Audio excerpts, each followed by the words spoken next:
Good morning વિદ્યાર્થી મિત્રો.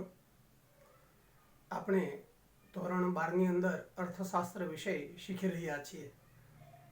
મિત્રો, ધોરણ 12ની અંદર આપણે યુટ્યુબના માધ્યમથી શરૂઆતના 3 પ્રકરણો એટલે કે પહેલું ચેપ્ટર અર્થશાસ્ત્રમાં આલેખ, બીજું ચેપ્ટર વૃદ્ધિ અને વિકાસના નિર્દેશકો અને ત્રીજું ચેપ્ટર નાણું અને ફુગાવો. તો આવા 3 ચેપ્ટરો આપણે યુટ્યુબના માધ્યમથી પૂર્ણ કર્યા છે. મિત્રો, આજે ચોથું ચેપ્ટર, જે ચેપ્ટરનું નામ છે બેન્કિંગ અને નાણાકીય નીતિ, બેન્કિંગ એન્ડ મોનેટરી પોલિસી. તો આ ચેપ્ટરની મિત્રો શરૂઆત કરવાની છે. તો મિત્રો, આ ચેપ્ટર 2 વિભાગની અંદર વહેંચાયેલું છે. પહેલો જે ભાગ છે બેંક અને બીજો ભાગ છે એ રિઝર્વ બેંક ઓફ ઇન્ડિયા સાથે સંકળાયેલ મોનેટરી પોલિસી. તો મિત્રો, આ ચેપ્ટરમાં આપણે બેંકનો અર્થ સમજશું, બેંકનો ઇતિહાસ એટલે કે ઉદ્ભવ અને વિકાસને સમજશું. આ ઉપરાંત વેપારી બેંકનો અર્થ, વેપારી બેંકના કાર્યો, આ ઉપરાંત ભારતમાં બેંકોનું વર્ગીકરણ કઈ રીતે થાય છે તે, આ ઉપરાંત દેશની રિઝર્વ બેંક ઓફ ઇન્ડિયા, જેને મધ્યસ્થ બેંક તરીકે આપણે ઓળખીએ છીએ, તો દેશની મધ્યસ્થ બેંક, એનો અર્થ, મધ્યસ્થ બેંક ઓફ ઇન્ડિયાના કાર્યો અને મધ્યસ્થ બેંક ઓફ ઇન્ડિયા એટલે કે રિઝર્વ બેંક ઓફ ઇન્ડિયાની નાણાકીય નીતિ, મોનેટરી પોલિસી. તો મિત્રો, આ ચેપ્ટરની અંદર આપણે આટલી વિગતોની વાત કરવાની છે. તો સૌપ્રથમ આપણે બેન્કિંગ નામનો જે ભાગ છે, ચેપ્ટરનો પ્રથમ ભાગ, એની શરૂઆત કરીએ. મિત્રો, તમે બેંક શબ્દથી પરિચિત જ હશો. તમારા ઘરમાં બેંક શબ્દનો વારંવાર ઉપયોગ થતો હશે. તમે તમારા મમ્મી પપ્પા સાથે ઘણી વખત બેંકમાં ગયા હશો. આ ઉપરાંત મિત્રો, તમારા માતા પિતાનું બેંકમાં ખાતું હશે. તમારું પણ શિષ્યવૃત્તિ મેળવવા માટે બેંકમાં ખાતું ખોલાવેલું હશે. આ ઉપરાંત મિત્રો, જે બીપીએલ પરિવારો છે, જેને બિલો પોવર્ટી લાઇન નીચે રહેનારા કુટુંબો કહેવાય છે, તો એને પણ સરકાર ઘણા બધા પ્રકારની સબસિડી એટલે કે એલપીજી સબસિડી અને બીજી સહાયો છે એ આપતી હોય છે. અત્યારે મિત્રો લોકડાઉન ચાલી રહ્યું છે, તો દેશનો જે ગરીબ વર્ગ છે એને ભારત સરકાર, ગુજરાત સરકાર છે, સીધા જ એમના ખાતાની અંદર રકમ નાખે છે, જેને આપણે DBT, direct benefit two transfer scheme કહીએ છીએ. જે જેમના જનધન યોજનાની અંદર ખાતા છે એમાં 500 રૂપિયા નાખે છે. જે બીપીએલ પરિવાર છે એમાં 1000 રૂપિયા છે એ ડિપોઝિટ કરે છે.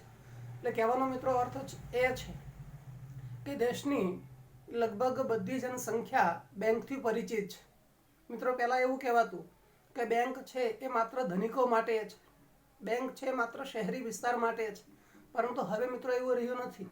ઈસવીસન 1991 પછી બેન્કિંગ સેક્ટરનો ખૂબ વિકાસ થયો છે અને લગભગ પ્રતિ વ્યક્તિ બેંકનું પ્રમાણ છે એ વધ્યું છે. મોટાભાગની વ્યક્તિઓ બેંકની અંદર પોતાના ખાતાઓ છે એ ખોલાવે છે અને સરકારશ્રી દ્વારા મળતા લાભો છે એ ડાયરેક્ટ બેનિફિટ ટુ ટ્રાન્સફરના માધ્યમથી પોતાના ખાતામાં એ મેળવી લે છે. તો મિત્રો, આ ઉપરાંત તમારા ફાધરે મકાન માટે હાઉસિંગ લોન લીધી હોય અથવા તો કોઈ ચીજ વસ્તુ કે સેવા ખરીદવા માટે, ટીવી, ફ્રીજ, કાર ખરીદવા માટે પણ બેંકમાંથી લોન લેતા હોય છે. ઘણી વખત શાળાની ફી ભરવા માટે પણ બેંકનો ચેક છે એનો ઉપયોગ થાય છે. ટૂંકમાં મિત્રો, કહેવાનો અર્થ એ છે કે બેંક શબ્દ અને બેંકના વ્યવહારો આપણાથી અપરિચિત નથી. આપણે બેંક વિશે જાણીએ છીએ અને સામાન્ય રીતે બેંકની જે બેઝિક જાણકારી છે એ પણ આપણને હોય છે. અને મિત્રો, આપણે આ તાસમાં ખરેખર બેંક શું છે, બેંકનો ઇતિહાસ શું છે, બેંકનો અર્થ શું છે, બેંક કઈ રીતે કામ કરે છે, બેંકના કાર્યો કેવા પ્રકારના છે, એ બધા વિશે વિગતવાર વાત કરવાના છે. તો મિત્રો, પહેલાં આપણે બેંકોનો ઉદ્ભવ અને વિકાસ, origin and development of bank, એના સંદર્ભે વાત કરીએ. તો મિત્રો, બેંક શબ્દ અંગ્રેજી શબ્દ છે, બેંક. આ શબ્દ મૂળભૂત રીતે અંગ્રેજી શબ્દ છે. એનો અંગ્રેજીમાં અર્થ છે એ જથ્થો અથવા તો ભંડોળ એવો થાય છે. બેંક શબ્દનો અંગ્રેજીમાં જે અર્થ છે એ ભંડોળ અથવા તો જથ્થો થાય છે. આ ઉપરાંત મિત્રો આપણે સંસ્કૃત ભાષામાં જોઈએ તો સંસ્કૃત ભાષામાં ભાંડ શબ્દ છે અને આ ભાંડનું ગુજરાતી મૂડીનો જથ્થો થાય છે. ટૂંકમાં બેંક છે એને મૂડીના જથ્થા સાથે અથવા તો મૂડીના ભંડોળ સાથે સંબંધ છે એવું અહીંયા ફલિત થાય છે. આ ઉપરાંત મિત્રો ઇટાલી અને ફ્રાન્સની અંદર પણ બેંક શબ્દનું જે ઓરિજિન છે એ છુપાયેલું છે. તો ઇટાલીની અંદર અને ફ્રાન્સમાં બેંક માટે કેવા શબ્દો છે એ આપણે જોઈ લઈએ. તો મિત્રો ફ્રાન્સમાં બેંક માટે બેંકા શબ્દ પ્રયોગ જાય છે અને ઇટાલીની અંદર મિત્રો છે એ ઇટાલીમાં બેંક માટે શબ્દ છે BANQUE એ રીતે બેંક શબ્દ પ્રયોજાય છે. ઘણી વખત મિત્રો પેપર સેટર એવા પ્રશ્નો પણ પૂછે છે કે સંસ્કૃતમાં બેંકનો અર્થ શું થાય છે, અંગ્રેજીમાં બેંકનો અર્થ શું થાય છે, ફ્રાન્સમાં બેંક કયા નામે ઓળખાતી હતી, ઇટાલીની અંદર છે એ શરૂઆતમાં બેંક માટે કયો શબ્દ પ્રયોગ હતો. તો આ બધી બાબતો મિત્રો પરીક્ષાની દ્રષ્ટિએ મહત્વની છે, એને યાદ રાખજો. આ ઉપરાંત મિત્રો પ્રાચીન સમયની અંદર યુરોપના જે દેશો છે એમાં જે શરાફો છે જે નાણાકીય લેવડ દેવડનું કામ કરે છે એને શરાફો કહેવાય છે. તો મિત્રો યુરોપના દેશોની અંદર શરાફો કે જે નાણાકીય લેવડ દેવડનું કાર્ય કરે છે એ લોકો બેન્ચ પર, પાટલી પર, મેજ પર છે આ બધા વ્યવહારો છે ઉપાડ અને થાપણના વ્યવહારો છે એ કરતા. તો એ બેન્ચ ઉપરથી બેન્ચો, બેંક એવો શબ્દ છે એ મિત્રો આવ્યો અને એ રીતે બેંક છે એ શબ્દનો ઉદ્ભવ અને વિકાસ થયો. ટૂંકમાં આખરે મિત્રો આ બધા જ ઉદ્ભવ અને વિકાસ સંદર્ભે આપણે એટલું ચોક્કસ કહી શકીએ કે બેંક છે એને મૂડીના જથ્થા સાથે, મૂડીના ભંડોળ સાથે સંબંધ છે. બેંકને છે એ નાણાં સાથે સંબંધ છે, નાણાંની ડિપોઝિટ અને વિથડ્રોલ સાથે સંબંધ છે. આ ઉપરાંત મિત્રો બેંકનો જે ઉદ્ભવ અને વિકાસ સંદર્ભે બીજી પણ આપણે મહત્વની વાત છે એ કરીએ. મિત્રો વિશ્વની સૌપ્રથમ બેંક કઈ એવું પણ બોર્ડની પરીક્ષાની અંદર ઘણી વખત પૂછાયેલું છે. તો વિશ્વની સૌપ્રથમ બેંક તરીકે સ્પેનની બેંક ઓળખાય છે જેની સ્થાપના 1401માં થઈ છે. બેંક ઓફ બાર્સિલોના, બરાબર યાદ રાખજો મિત્રો. વિશ્વની સૌપ્રથમ બેંક બેંક ઓફ બાર્સિલોના છે અને આ બેંક ઓફ બાર્સિલોનાની સ્થાપના ઈસવીસન 1401માં સ્પેનમાં થઈ. તો આ પ્રશ્ન પરીક્ષાની દ્રષ્ટિએ ખૂબ મહત્વનો છે કે વિશ્વની સૌપ્રથમ બેંક કઈ, તેનું નામ કયું, તેની ક્યાં સ્થાપના થઈ અને ક્યારે સ્થાપના થઈ. તો મિત્રો વિશ્વની સૌપ્રથમ બેંક બેંક ઓફ બાર્સિલોના છે જેની સ્થાપના સ્પેનમાં થઈ અને એની સ્થાપનાનું વર્ષ 1401 છે. તો એના ઉદ્ભવ અને વિકાસ સંદર્ભે આ વિગતને પણ બરાબર યાદ રાખજો. આ ઉપરાંત મિત્રો બેંકની જે ભૂમિકા છે એ ખાસ કરીને નાણાંના સંદર્ભે છે. બેંક જ્યારે પોતાનું કાર્ય શરૂ કરે છે ત્યારે એના સેન્ટરમાં, એના કેન્દ્ર સ્થાને, એના કોર પોઈન્ટ તરીકે, એના હાર્દ બિંદુ તરીકે નાણું હોય છે. તો જ્યાં સુધી બેંક નહોતી ત્યાં સુધી નાણાંના કાર્યો સંદર્ભે કોઈ વિશેષ વાત નહોતી. પણ જ્યારે બેંક નાણાંનો વ્યવહાર કરે છે, નાણાંની લેવડ દેવડ કરે છે, નાણાંની સાચવણી કરે છે ત્યારે બેંકના કાર્યો વિસ્તરે છે. પહેલાં જ્યારે બેંક શરૂઆતની અંદર અસ્તિત્વમાં આવી ત્યારે મુખ્યત્વે નાણાંના બે કાર્યોનું જ વધારે મહત્વ હતું. એક, નાણું વિનિમયના માધ્યમ તરીકે કાર્ય કરે છે તે, અને બીજું નાણું મૂલ્યના માપદંડ તરીકે કાર્ય કરે છે તે. તમે જાણો છો પ્રમાણે નાણાંના કાર્યો માત્ર બે નથી, નાણાંના કાર્યો 4 છે. આપણે અગાઉ શીખી ગયા છીએ 3જા ચેપ્ટરમાં નાણાંના કાર્યો. Money is a matter of function for a medium, a major, a store and a standard. એટલે કે નાણું છે એ વિનિમયના માધ્યમ તરીકેનું કાર્ય કરે છે, નાણું મૂલ્યના માપદંડ તરીકેનું કાર્ય કરે છે, નાણું મૂલ્યના સંગ્રાહક તરીકેનું કાર્ય કરે છે અને નાણું વિલંબિત ચૂકવણીના ધોરણ તરીકેનું મહત્વનું કાર્ય કરે છે. તો મિત્રો શરૂઆતમાં જ્યારે બેંક સ્થપાય ત્યારે નાણાંના બે કાર્યોને જ મહત્વ આપવામાં આવતું. જે શરૂઆતના જે બે કાર્યો છે, નાણાંના મૂલ્યના માપદંડ તરીકેનું કાર્ય અને નાણાંના વિનિમયના માધ્યમ તરીકેનું કાર્ય. પણ જ્યારે બેંક અસ્તિત્વમાં આવી અને બેંકની અંદર વધારે નાણાકીય વ્યવહારો થવા માંડ્યા, નાણાંની વધારે હેરફેર થવા માંડી, એટલે નાણાંના બીજા બે કાર્યોની પણ વ્યવસ્થા ઊભી કરવાની આવશ્યકતા ઊભી થઈ. એટલે કે નાણાંની સાચવણી કઈ રીતે કરવી, નાણાંનો સંગ્રહ કઈ રીતે કરવો, એની હેરફેર કઈ રીતે કરવી, આ ઉપરાંત વિલંબિત ચૂકવણી. કારણ કે બેંક છે એ કોઈ થાપણદાર પાસેથી નાણું લે છે અને પછી એ જેને લોન જોઈએ છે, ધિરાણ જોઈએ છે, એને આપે છે. તો આ લોન લેનાર, ધિરાણ લેનાર વિલંબિત રીતે પાછી બેંકને એ રકમ વ્યાજ સાથે પરત કરે છે. તો વિલંબિત ચૂકવણીનું ધોરણ એ નાણાંનું મહત્વનું કાર્ય છે.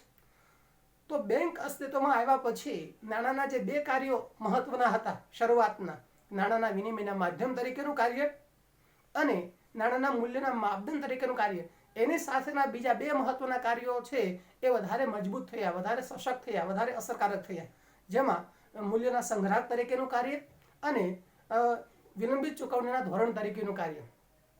મિત્રો, જ્યારે બેંકો અસ્તિત્વમાં આવે છે, બેંક પોતાનો વ્યવહાર છે એ બહોળી માત્રામાં કરે છે, ત્યારે નાણાં આધારિત અર્થવ્યવસ્થામાં નાણાંની સાચવણી કરવાની વ્યવસ્થા ઊભી થાય છે, એની જાળવણી કરવાનો પ્રશ્ન ઊભો થાય છે, એની હેરફેર કરવાનો પ્રશ્ન ઊભો થાય છે. તો એવા સમયે બેંકની આવશ્યકતા ઊભી થવાની છે. જ્યારે બેંક નહોતી ત્યારે કાર્યો જે થતા એ માત્ર નાણું એ માત્ર વિનિમયના માધ્યમ તરીકેનું કાર્ય કરતું.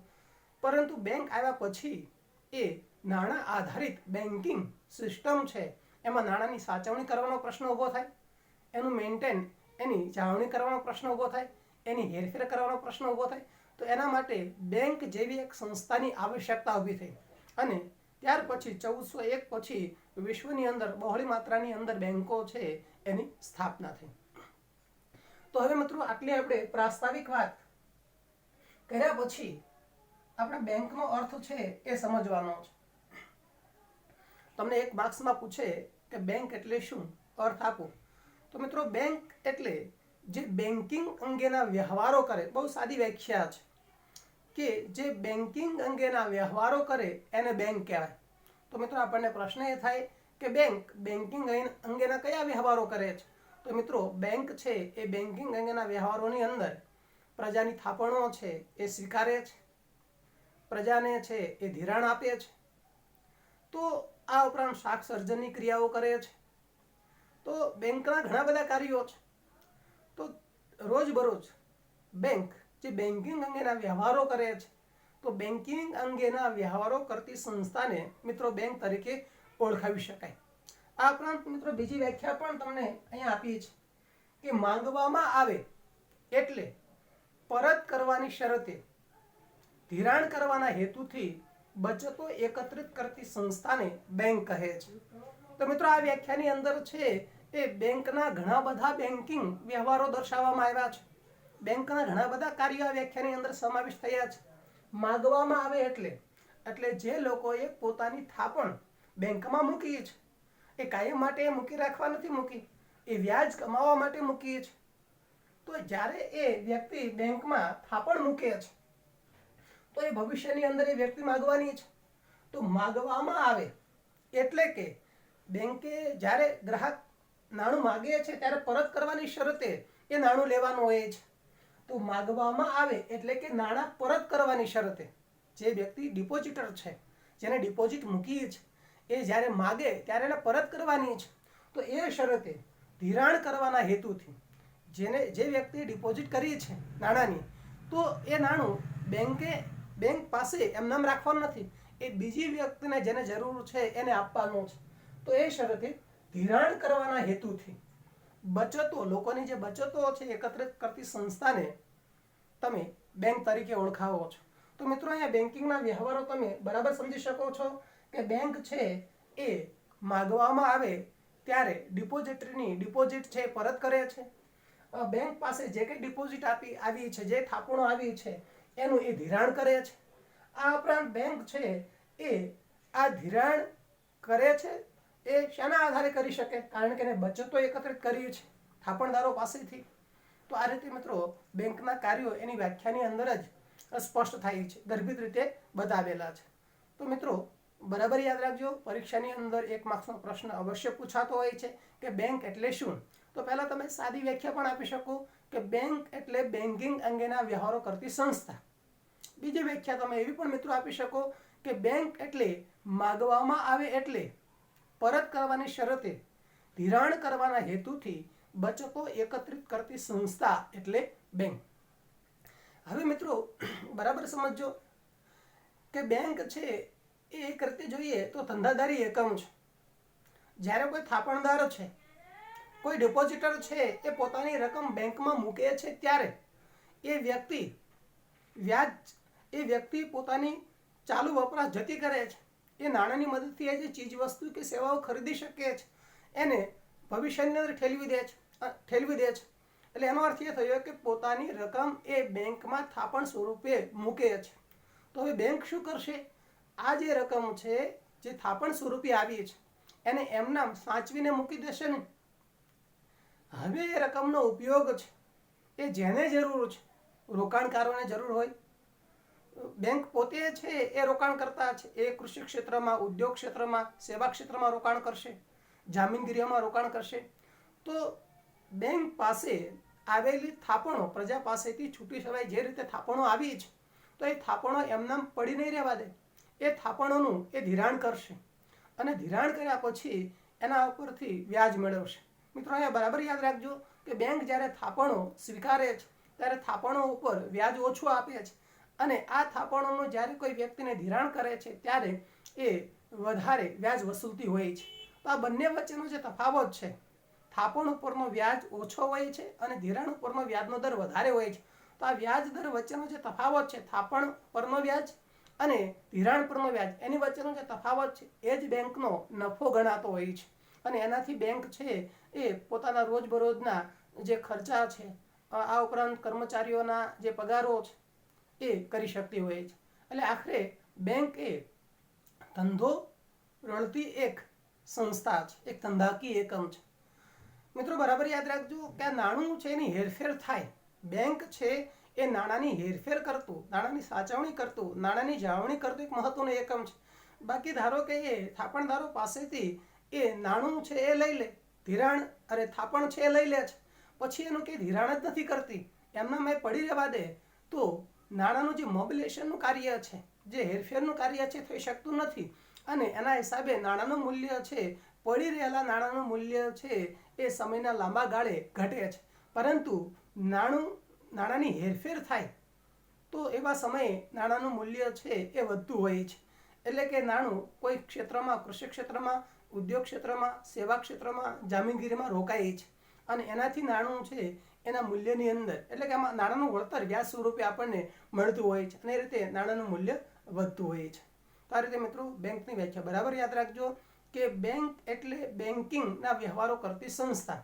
અને બીજી જે વ્યાખ્યા છે એ પ્રમાણે કે માગવામાં આવે એટલે પરત કરવાની શરતે ધિરાણ કરવાના હેતુથી બચતો એકત્રિત કરતી સંસ્થાને બેંક કહે છે. હવે મિત્રો આપણે બેંકોનું વર્ગીકરણ છે, ક્લાસિફિકેશન ઓફ બેંક, એ પણ જોઈ લઈએ.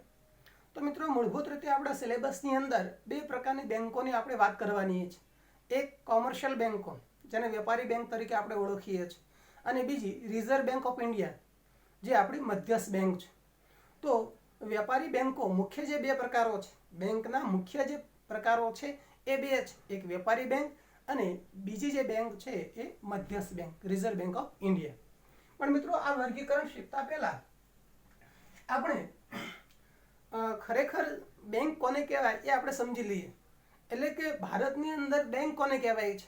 તો મિત્રો ભારતની અંદર જે શેડ્યુલ બેંક છે, જે અનુસૂચિત બેંક છે, એને જ ખરી બેંક છે એ કહેવાતી હોય છે. એટલે કે મિત્રો રિઝર્વ બેંક ઓફ ઇન્ડિયાની 1934નો જે કાયદો છે, reserve bank of India act 1934, તો રિઝર્વ બેંક ઓફ ઇન્ડિયાના 1934ના ધારા પ્રમાણે જે બીજી અનુસૂચિ છે, સેકન્ડ શેડ્યુલ છે, એમાં સમાવેલી જે બેંકો છે એને મિત્રો શેડ્યુલ બેંક કહેવાય છે. અને શેડ્યુલ બેંક એ જ ખરી બેંકો છે, એ જ બેન્કિંગના યોગ્ય વ્યવહારો છે એ કરી શકે છે. અને એ જ દેશની સાચી બેંકો છે. ફરી વખત મિત્રો યાદ રાખજો, તમને પરીક્ષાની અંદર છે એ શેડ્યુલ બેંક અથવા તો અનુસૂચિત બેંક એવું પૂછે તો રિઝર્વ બેંક ઓફ ઇન્ડિયાના 1934ના ધારા પ્રમાણે રિઝર્વ બેંક ઓફ ઇન્ડિયાની બેંકોની જે યાદી છે, જે બીજી યાદી છે, તો બીજી યાદીમાં સમાવિષ્ટ થતી બેંકોને મિત્રો શેડ્યુલ બેંક અથવા તો અનુસૂચિત બેંક છે એ તરીકે ઓળખવામાં આવે છે. તો હવે મિત્રો આ જે બેંકોનું વર્ગીકરણ છે એ શેડ્યુલ બેંક એ મુખ્ય બેંક થઈ. તો શેડ્યુલ બેંકના મિત્રો બે પ્રકારો પડે છે. શેડ્યુલ બેંક એટલે કે ખરેખર દેશની અંદર જે બેંકો છે એ મુખ્ય બે પ્રકારની બેંકો છે. એક વેપારી બેંકો, કોમર્શિયલ બેંકો, અને બીજી સહકારી બેંકો, કોઓપરેશન બેંક. હવે મિત્રો વેપારી બેંકની અંદર ચાર પ્રકારો પડે છે. વેપારી બેંક છે સરકારી પણ હોઈ શકે એટલે કે જાહેર ક્ષેત્રની વેપારી બેંક. વેપારી બેંક ખાનગી પણ હોઈ શકે એટલે કે પ્રાઇવેટ કોમર્શિયલ બેંક. વેપારી બેંક છે એ વિદેશી પણ હોઈ શકે જે ભારતમાં રહીને કામ કરે છે તે. અને મિત્રો વેપારી બેંક એ ગ્રામીણ પ્રાદેશિક ગ્રામીણ બેંક પણ હોઈ શકે એટલે કે રિજનલ રૂરલ બેંક. તો આ રીતે મિત્રો બરાબર બેંકોનું જે વર્ગીકરણ છે જે આગળ ઉપરના એકમમાં આવે છે. તો બેંકોનું મુખ્ય વર્ગીકરણ છે એમાં પહેલી વાત શેડ્યુલ બેંક. શેડ્યુલ બેંકની વ્યાખ્યા હમણાં જ આપણે સમજાય. તો શેડ્યુલ બેંકની અંદર મુખ્ય બે પ્રકારો પડે છે. એક બાજુ છે એ વેપારી બેંકો એટલે કે કોમર્શિયલ બેંકો છે, બીજી બાજુ સહકારી બેંકો છે કે જેને આપણે કોઓપરેશન બેંક કહીએ છીએ. હવે વેપારી બેંકોના મિત્રો ચાર પ્રકારો પડે છે. જાહેર ક્ષેત્રની વેપારી બેંકો, ખાનગી ક્ષેત્રની વેપારી બેંકો, વિદેશની બેંકો પણ જે ભારતમાં રહીને કામ કરે છે એવી વિદેશી બેંકો, અને ચોથી બેંક છે એ ગ્રામીણ બેંક એટલે કે પ્રાદેશિક ગ્રામીણ બેંક જેને આપણે રિજિયોનલ રૂરલ બેંક કહીએ છીએ. તો આવી ચાર બેંકોનો સમાવેશ વેપારી બેંકની અંદર થાય છે.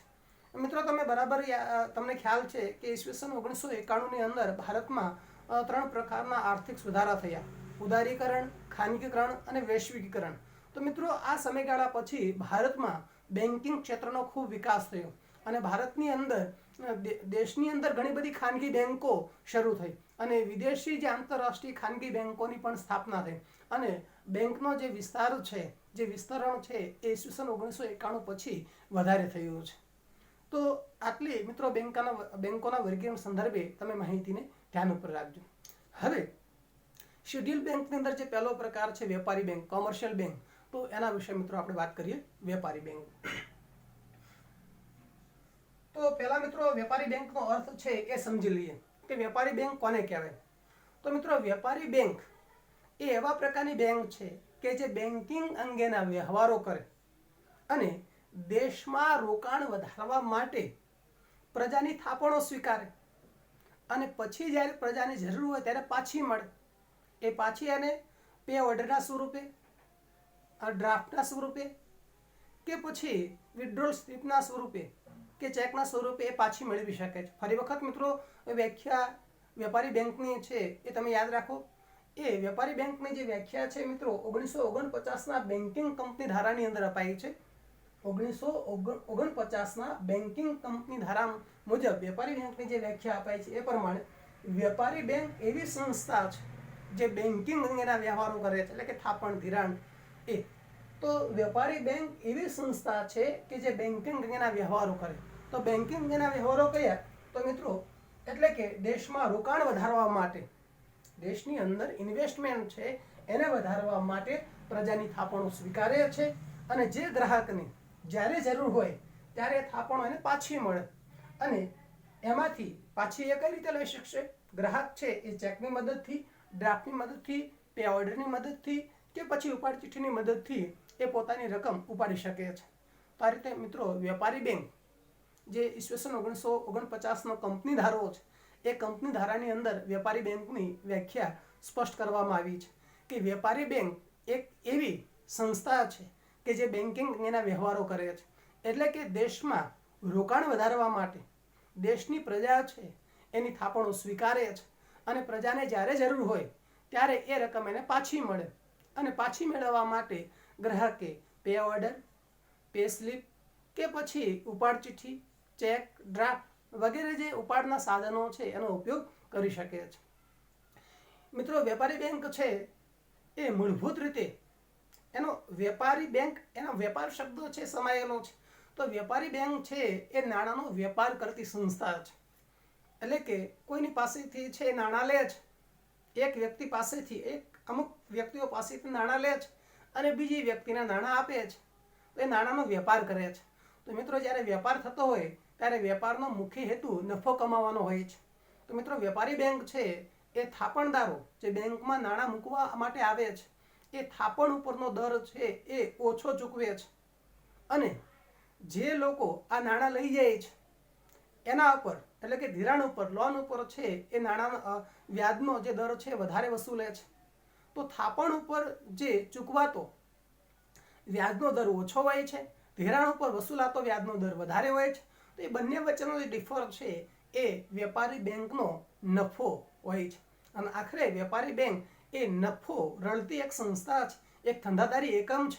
એ માત્ર નાણાંને સાચવવા માટે છે એ ડિપોઝિટ લેતી નથી, એ નાણાંની હેરફેર કરતું એક તંત્ર છે. બેંક છે એ નાણાંની હેરફેર કરે છે, એને સાચવવાનું કામ કરે છે. એક વ્યક્તિ પાસેથી નાણાં લઈને બીજી વ્યક્તિને આપે છે અને ત્યારે એને નફો મળતો હોય છે. આ ઉપરાંત મિત્રો બીજી પણ મહત્વની વાત છે કે વેપારી બેંક બીજા કયા કાર્યો કરે છે. તો મિત્રો વેપારી બેંક છે એ પ્રજાની જે થાપણો છે લે છે, પછી આ થાપણોનું વેપારી બેંક પોતે કૃષિ ક્ષેત્રમાં પણ રોકાણ કરી શકે, ઉદ્યોગ ક્ષેત્રમાં પણ રોકાણ કરી શકે, સેવા ક્ષેત્રમાં પણ રોકાણ, ટૂંકમાં અર્થતંત્રમાં એ રોકાણ કરી શકે. આ ઉપરાંત મિત્રો કિંમતી જામીનગીરી જે છે કે જે શેર, ડિબેન્ચર, બોન્ડ, સોનું, ચાંદી, તો એમાં પણ એ રોકાણ કરી શકે છે. આ ઉપરાંત જેને જરૂર છે, જે વ્યક્તિને નાણાંની જરૂર છે એને પણ બેંક નાણું આપે છે. તો વેપારી બેંક પોતે રોકાણ કરતી માત્ર એટલું કામ નથી કરતી કે એક વ્યક્તિ પાસેથી નાણું લઈને બીજી વ્યક્તિને આપે છે. બેંકનું કામ એટલું નથી, એ કામ તો એનું છે જ, પણ બેંક પોતે રોકાણ કરતા છે. પોતે એ કૃષિ વિભાગ, સેવા વિભાગ, ઉદ્યોગ વિભાગમાં રોકાણ કરે છે, એ સંસ્થાઓમાં રોકાણ કરે છે, અન્ય બેંકોમાં રોકાણ કરે છે, અમુક મ્યુચ્યુઅલ ફંડની અંદર પારસ્પરિક ફંડ છે એમાં રોકાણ કરે છે. તો વેપારી બેંક છે એ પ્રજાની જે કંઈ થાપણો સ્વીકારી છે એનું પોતે રોકાણ કરતા બને છે. એ દેશના અર્થતંત્રના જુદા જુદા વિભાગોની અંદર રાષ્ટ્રીય, આંતરરાષ્ટ્રીય રીતે એ રોકાણ કરે છે. આ ઉપરાંત કિંમતી જામીનગીરીઓની હમણાં આપણે વાત કરી, વેલ્યુએબલ એસેટ છે એમાં પણ વેપારી બેંકો રોકાણ કરતી હોય છે. અને પછી વેપારી બેંક જેને જરૂર છે, ઉદ્યોગકારોને જરૂર હોય, કોઈને કોઈ ચીજ વસ્તુની ખરીદ કરવી હોય તેને જરૂર હોય, ખેડૂતોને જરૂર હોય, વ્યવસાયકારોને જરૂર હોય, તો એને પણ એ નાણું આપે છે. તો મિત્રો અહીંયા વેપારી બેંક છે એ નાણાંનો ધંધો કરતી, નાણાંનો વેપાર કરતી એક સંસ્થા છે. ફરી વખત મિત્રો તમને યાદ કરાવી દઉં કે અહીંયા વેપારી બેંક છે એ જ્યારે થાપણ સ્વીકારે છે ત્યારે થાપણ ઉપર વ્યાજનો દર છે એ ઓછો ચૂકવે છે, અને જ્યારે ધિરાણ કોઈને આપે છે ત્યારે વ્યાજનો દર વધારે વસૂલે છે. તો એ બંને વચ્ચેનો જે તફાવત છે એ બેંકનો નફો ગણાય છે. અને આ નફામાંથી આ જે રકમ છે એમાંથી બેંક પોતાનો દૈનિક જે વહીવટી ખર્ચ છે એ વીજળી બિલ છે, બીજો જે કંઈ ખર્ચો રોજબરોજનો છે એ, અને કર્મચારીના પગાર છે એમાંથી થતા હોય છે. તો આ રીતે મિત્રો બરાબર યાદ રાખજો કે વેપારી બેંક, ઘણી વખત તમને 2 માર્ક્સનો પ્રશ્ન એવો પણ પૂછાય કે વેપારી બેંક ધંધો કરતી સંસ્થા છે, સમજાવો. તો મિત્રો વેપાર શબ્દ જ્યારે આવે છે ત્યારે એમાં નફો છે એ અગ્રસ્થાને છે, મુખ્ય સ્થાને છે. તો વેપારી બેંક નફો રળતી એક ધંધાદારી સંસ્થા છે જે અમુક વ્યક્તિઓ પાસેથી થાપણો સ્વીકારે છે, ઓછા વ્યાજે થાપણો સ્વીકારે છે, અને બીજા વ્યક્તિને જેને જરૂર છે એને ઊંચા વ્યાજે નાણું આપે છે, અને એમાંથી એ નફો રળી લે છે. આ ઉપરાંત પોતે રોકાણ પણ કરે છે અર્થતંત્રના જુદા ક્ષેત્રોની અંદર. આ ઉપરાંત એ જામીનગીરીના સ્વરૂપે પણ રોકાણ કરે છે. તો આ રીતે મિત્રો વેપારી બેંક છે એ નાણાંની હેરફેર કરતું, નાણાંને સાચવતું નહીં પણ નાણાંની હેરફેર, મોબિલાઇઝેશન ઓફ મનીનું એક મહત્વનું કાર્ય કરે છે. તો મિત્રો આ ચેપ્ટરમાં અને આ તાસમાં આપણે બેંકોનો ઉદ્ભવ અને વિકાસ, બેંક છે એને અંગ્રેજી ભાષામાં શું કહેવાય છે, સંસ્કૃત ભાષામાં શું કહેવાય છે, ઇટાલીની અંદર બેંક કયા નામે ઓળખાય છે, આ ઉપરાંત ફ્રાન્સમાં કયા નામે ઓળખાય છે એ, ત્યાર પછી મિત્રો વિશ્વની સૌપ્રથમ બેંક કઈ, આ ઉપરાંત બેંકનો અર્થ શું છે, બેંકોનું વર્ગીકરણ, અને છેલ્લે વેપારી બેંકનો અર્થ અને એની સમજૂતી આપણે મેળવી. હવે પછીના તાસમાં મિત્રો આપણે વેપારી બેંકના મુખ્ય કાર્યો અને ગૌણ કાર્યો, main and subsidiary function of commercial bank એના વિશે હવે પછીના તાસમાં વાત કરીશું. Thank you.